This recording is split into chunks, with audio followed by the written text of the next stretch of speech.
Hi mga besi! Heto nga hugasan ko nga muna yung pinagkainan namin kanina umaga ng mga bata.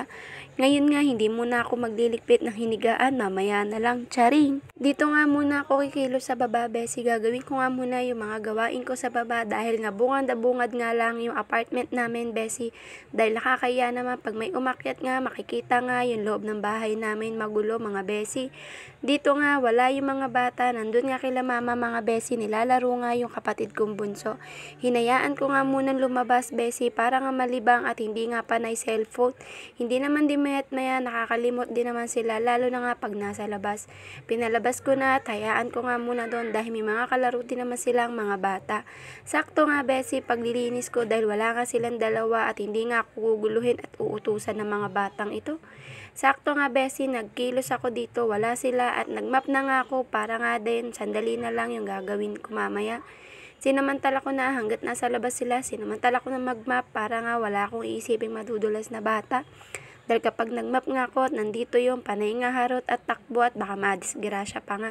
Minadali ko rin naman yung mga trabaho ko besi dito sa baba para nga mamaya wala akong gagawin na. Tagpulan, walang araw sinampay. Sa lante, sa puno. Pero sa niya, Nandito na nga ako sa parting kusina, tapunta nga sa CR namin mga besi, nagmamap. Minamadali ko na nga at baka biglang dumating yung dalawa at baka pa nga madulas. Binuksan ko na trick pan mga besi para nga mas mabilis matuyo yung sahig namin. Dito nga binanlawan ko muna dahil parang imiitim na nga yung pangmap ko mga besi. Char! Binanlawan ko lang besi dahil masyado na natuyo at eto nga yung pinangmap ko dyan besi. May downy nga yan para nga mabango naman din yung bahay namin. Ang laki nga lang din ng tulong ng map na yan sa akin mga besi dahil hindi ko na nga kailangan pang maglaba ng basahan. Dito nga besi, nasa kusina na ako, papuntang CR na nga rin to at matatapos na nga ako dahil meron pa nga akong gagawin sa taas namin.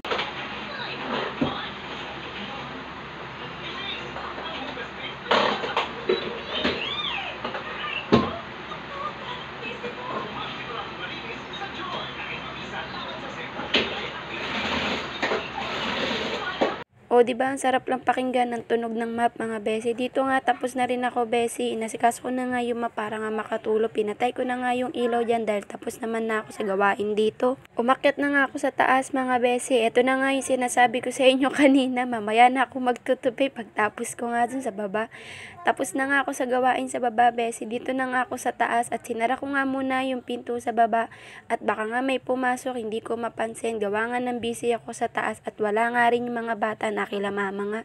Hinayaan ko nga muna sila doon besi dahil tatapusin ko na nga itong trabaho ko hanggat wala sila para nga din besi wala namang gulo sa akin pa dito. Tapos na nga ako dito besi sa gawain sa taas. Please follow my page. Bye!